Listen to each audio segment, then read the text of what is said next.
Ақмола облысы Целиноград ауданы Қабанбай Батыр ауылының номер 41 орта мектебінің 5 Б сынып оқушысы Қабанбек Жұлдыз. Қалың елім қазағым қайран жұртым. Автор Абай Құнанбаев. Қалың елім қазағым қайран жұртым, ұстарысыз аузыңа түсті мұртың.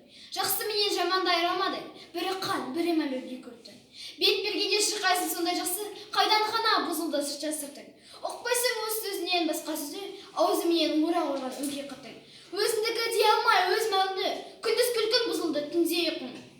Көрсе қыздар келеді, байлығы жоқ, бір күн тіртің етеді, бір күн біртін. Бас-басына би болған өңкей қиқым, мінекей бұзған жоқ па елдің сиқын. Өземді түзелер дей алмаймын, өз қолдан кеткен соң еді өз ырқын. Ағайын жоқ нәседен етер бір күн, оның да алған жоқ па құдай құлқын. Береке жоқ, бірлік жоқ, шын пейіл жоқ, сапырлы байлығын баққан жоқын. Бастамай қолдамалға таласылған, көшінасқан күндестік бұздау шырқын.